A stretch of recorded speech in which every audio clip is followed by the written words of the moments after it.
For over 2 decades, the Battlefield franchise has stood the test of time. From storming the beaches in 1942 to skyscrapers collapsing in Battlefield 4, this was the FPS for players who wanted war, not just gunfights. There are few names in gaming that evoke the kind of imagery that Battlefield does. It was the closest gaming had ever gotten to capturing that feeling of all-out war. Each round felt less like gameplay and more like immersive dynamic warfare. The Battlefield moments, as I like to call them, can't truly be explained, only experienced.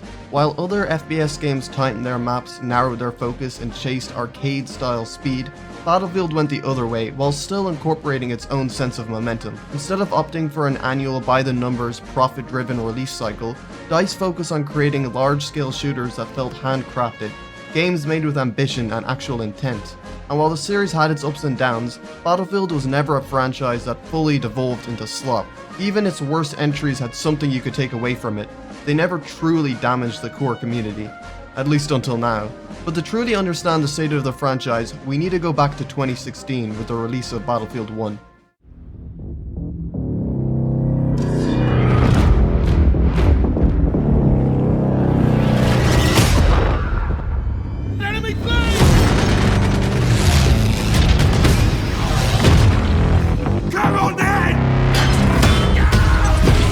This game took players somewhere they didn't expect to be, back in the First World War. When Battlefield 1 was revealed, it sent shockwaves through the gaming world. At a time where nearly every shooter was sprinting towards sci-fi, exosuits, lasers, wall running, Battlefield went the opposite direction. A war with very few games to its name due to the extreme limitations caused by the time period. It was a bold yet smart move, as futuristic warfare was starting to get very fatiguing among gamers. But what made the game stand out wasn't just the setting, it was the presentation. The game had so much atmosphere.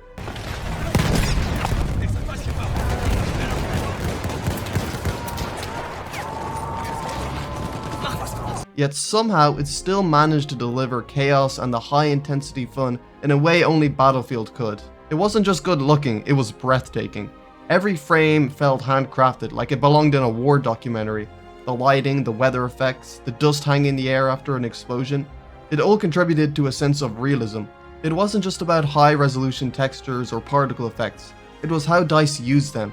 To think that these visuals ran flawlessly on a console over a decade old is insane, and kind of embarrassing when you look at some of the games today. Maps felt real, not just like multiplayer arenas. At times it almost looked like a movie. Keep this in mind for later. The weapons were loud, clunky, and slow, exactly as they should be. They weren't designed to make you feel overpowered, they were designed to make you feel vulnerable. You could tell DICE put massive effort into maintaining historical authenticity while balancing it with the gameplay we've come to know and love. Even the campaign, while short and not fantastic by any means, didn't try to glorify anything. Each war story focused on individual soldiers and their stories. It grounded the experience in personal narratives rather than framing the game from a large-scale perspective. The community quickly embraced Battlefield 1 as one of the strongest entries in the franchise. The fact that it still managed to capture the essence of a Battlefield while looking so different from what came before it is a testament to the game's success. Which leads us into Battlefield 5.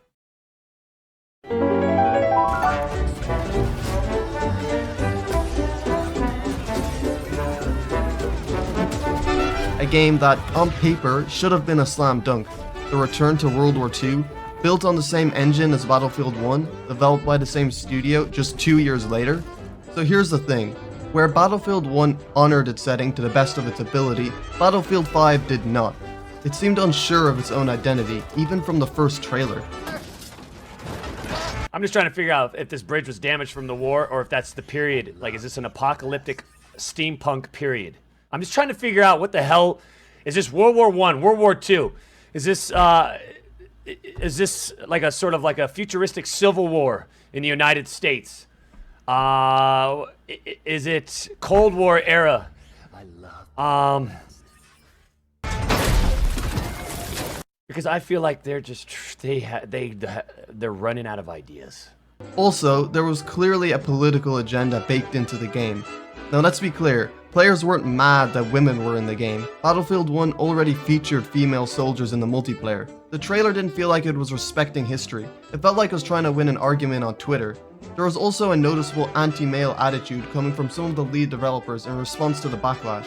They go at DICE and have a party where they openly just mock and bash people who are talking, I guess, disparagingly about this game with everyone's Battlefield. And if you look and zoom in on the pictures, you can see how they've got all like the different, like, you know, people flaming the game in parentheses, sort of making fun of the people who are supposed to be their consumer. And it's just like, what in the hell is going on here? This insanity, this ridiculousness. All this controversy had a significant effect on the game's sales, with Battlefield 5 selling only half the copies Battlefield 1 did. Additionally, the game lacked content compared to its predecessor. It launched with only British and German factions, no American, Russian, or Japanese forces. Many classic World War II weapons like the Thompson and M1 Garand were missing at launch. It even lacked a proper scoreboard. There was also the hacker problem. Hackers were a significant issue during Battlefield 5's lifespan.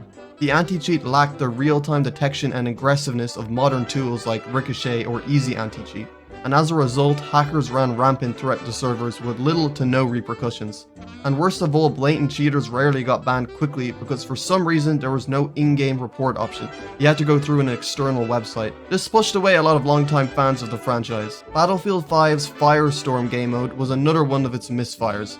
One of the most controversial aspects of Battlefield 5 was its attempt at a battle royale. In theory, it could have worked.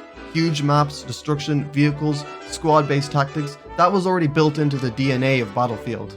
But in the end, the game mode released unpolished and rushed. You could tell it was slapped together halfway through development, mainly to capitalize on the Fortnite craze.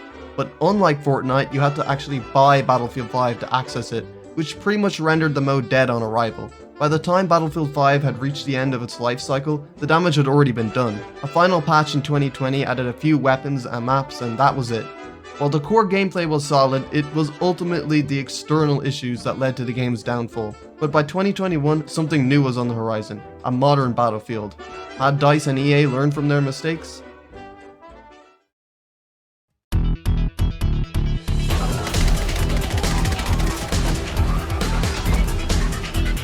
After Battlefield 5's rocky launch, DICE had something to prove. The next game wouldn't just be a return to form, it would be a leap into the future, literally. Battlefield 2042 was meant to be the franchise's comeback. Leading up to the beta, there was a lot of hype. The main competing franchise to Battlefield, Call of Duty, had just released one of its most polarizing games ever in terms of gameplay. Now is the time for Battlefield to snatch some of the Call of Duty players up. The first trailers were really promising. It looked like Battlefield 4, but with its own unique futuristic spin, destructible environments, dynamic weather events, and massive 128 player matches, double from Battlefield 5. It was chaotic in all the right ways. They even featured a classic Battlefield moment in the trailer to really emphasize that they were making a return to that version of Battlefield.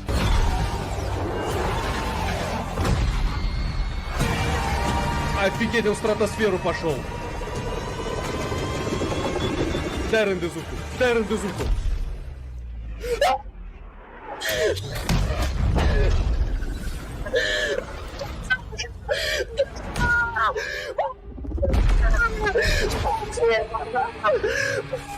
People always joked about Battlefield being the COD killer, but this actually could have been it. There was huge pressure on EA and DICE to deliver here. Fast forward to the first beta, and it was rough. Really rough. Bugs, hit registration issues, odd performance hitches, and a general feeling that the game just wasn't ready. There was only one map available, Orbital, and while it looked impressive at first glance, it quickly felt empty, unbalanced, and far too large for the actual gameplay taking place. Even the graphics, if you compare to both Battlefield 1 and Battlefield 5, really seemed like a downgrade. It lacked that gritty realism and fidelity in its environments. A lot of them were just big open spaces of nothingness. The lighting was dull and overexposed, explosions lacked that punch, even the character models seemed oddly plastic with stiff animations and jarring lighting reflections. It's clear DICE had downgraded aspects of the Frostbite engine to make room for the doubled 128 player matches. Also, the fact that they tried to make the game run on last gen hardware definitely held the visuals back across the board. Either way, it didn't look or feel next gen, not even close. That combined with the confusing specialist system, missing features like scoreboards and voice chat, and a general lack of polish made it hard to ignore the warning signs. Still, DICE reassured the fans that the beta build was months old, the final product would be a much smoother experience. Regardless, this was one of the worst received betas of all time. While on the surface it appeared to be a Battlefield akin to what we had gotten in the past, in actuality it was nothing like it. Even the destruction, something that all games prior unanimously seemed to nail, was quite flat in comparison this time round, but if anything it was a downgrade.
Needless to say, the taste left in players' mouth wasn't exactly great leading up to the release.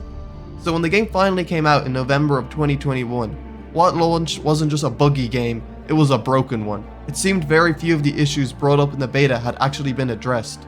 Servers crashed constantly, hit registration failed, menus bugged out, basic features like a scoreboard, in-game voice chat, or even a working ping system were entirely missing.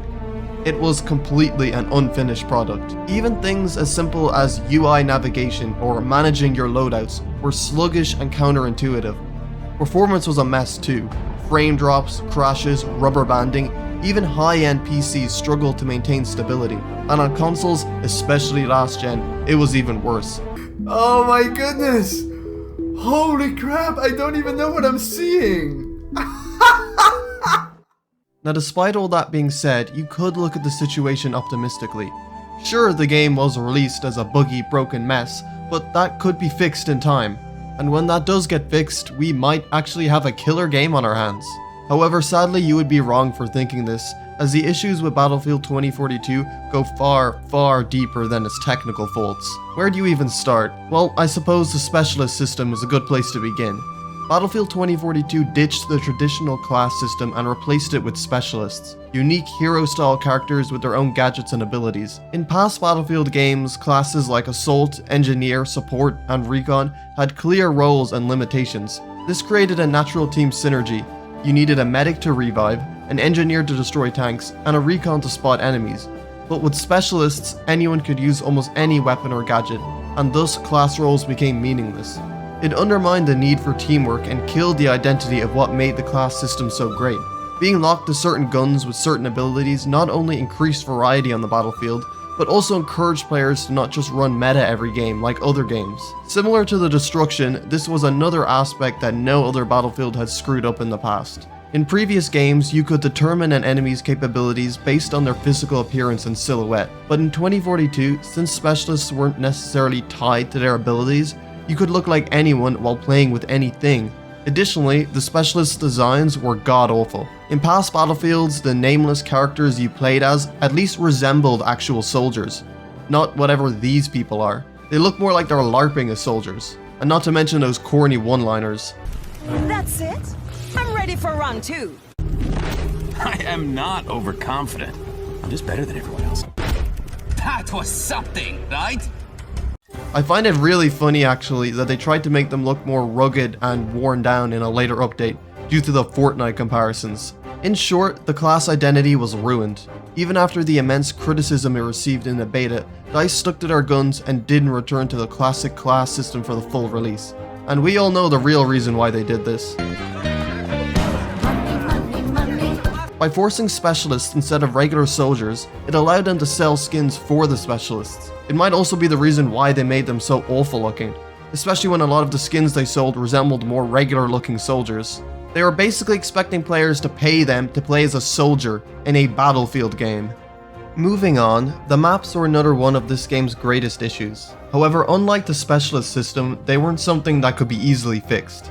The main issue with the map in the beta, Orbital, was how open and empty it felt. Now, making the maps bigger was to be expected with the increased player count, but that also meant you needed to double your effort in filling up that increased space. While past Battlefield games were designed to be dense and detailed to accommodate every type of player, Orbital seemed to have completely forgotten that philosophy. You were very heavily punished for playing with an SMG or any close-range weapon.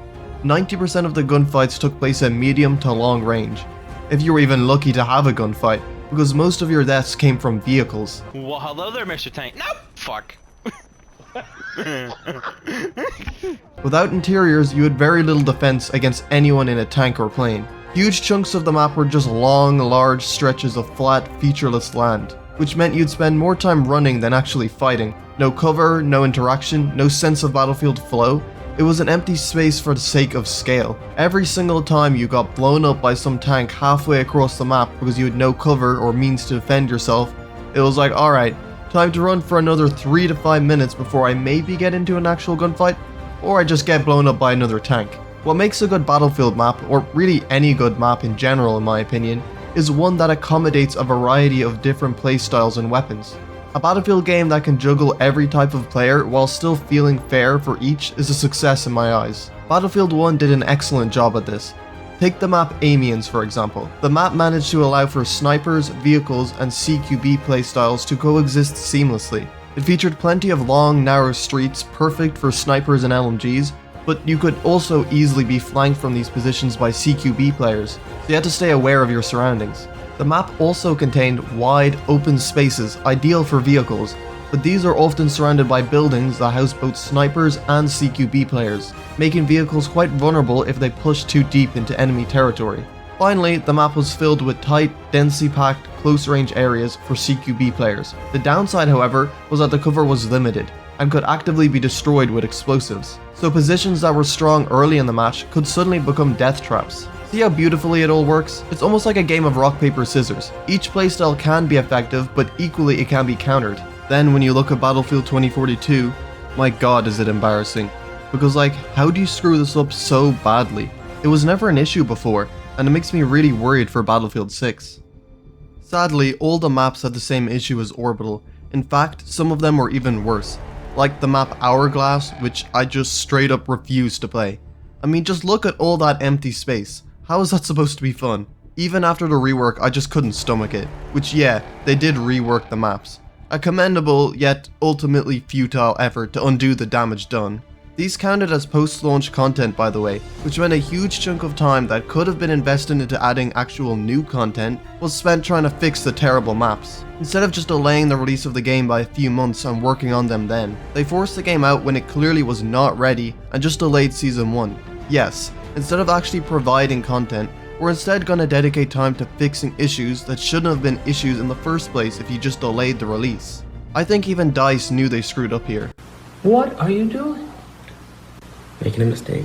Making a mistake. But EA forced their hand, and so that's how we got quite possibly one of the worst launches in a franchise already known for its terrible launches. They screwed up with the beta, and then they screwed up even harder with the full release. And sadly, the player base never truly was able to recover. Battlefield 5, Battlefield 1, and Battlefield 4 all managed to reach a higher concurrent player count less than a year after the release of 2042. The game launched with only 22 weapons. For reference, Battlefield 1 launched with 73, including variants, and Battlefield 4 launched with 83. By the end of Battlefield 2042's life cycle, it had only 39 weapons. Additionally, Battlefield 4 had over 35 maps after all the updates, while 2042 had just 15. I mean heck, even Battlefield 5 was able to conjure up about 21 maps by the end, despite most people quickly giving up on that game too. The game really was just a complete downgrade on everything that came before it. Too much time was spent trying to fix issues that shouldn't have existed in the first place, but I could literally talk forever about how rough the post-launch content was for this game. Let's move on. One of the selling points of Battlefield 2042 was Portal Mode, a bold and nostalgic sandbox experience that let players revisit classic Battlefield content with a modern engine. While the main all-out warfare mode struggled at launch, Portal stood out as a love letter to longtime fans, allowing players to create custom games using assets from Battlefield 1942, Battlefield Bad Company 2, and Battlefield 3. Now these weren't just visual throwbacks, they included remastered maps, authentic weapons, gadgets, vehicles, and even era-specific UI. You could pit World War II soldiers against modern-day operatives, or play faithful recreations of fan-favorite modes like Rush. You could define your own custom rules, mix factions across eras, restrict loadouts, vehicles, or objectives, create meme modes like defibrillator-only battles or knife-only battles. There was endless potential for user-generated content, and for a while, Portal was hailed as the most fun and creative part of 2042. However, there were many issues that led to the mode ultimately being a failure. I mean, number one, which ties into the game's historically terrible launch, is a lack of post-launch support. Literally, the all-out warfare mode barely got any support, so it's no surprise that Portal got next to none as well. This allowed for a lot of XP farming lobbies, players created bot-only lobbies where they could just grind kills on bots with zero resistance. This in turn led to massive XP and weapon exploits. DICE responded by just heavily limiting XP in all custom servers, including the legitimate ones. So now, if you wanted to earn good XP, you were forced to play the regular mode. You know, the one with the terrible maps? While I respect DICE for trying to bridge away from a campaign without it being a battle royale, I can't help but think that may have been the better option in this case.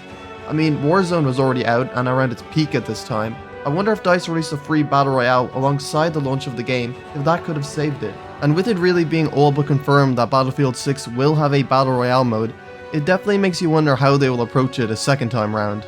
But in conclusion, Battlefield 2042 serves as a cautionary tale as to what to not do with a Battlefield game. A rushed release, a broken foundation, a game built around the wrong ideas. Gone were the carefully designed classes and deeply layered maps.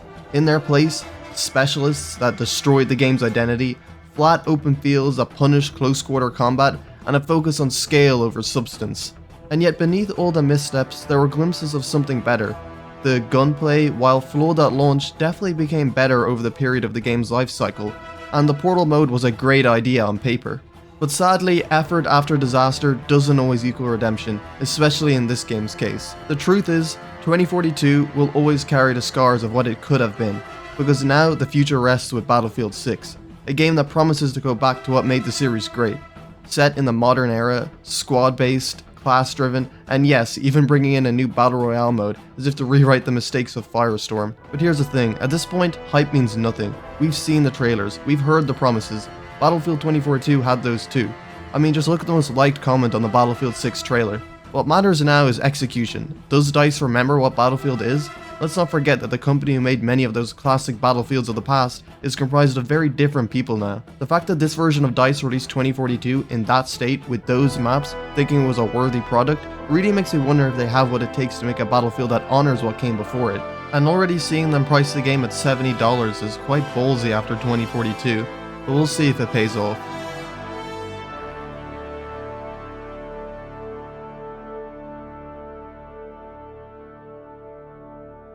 Also, I'm live on Twitch every single day, so if you want to follow, you can.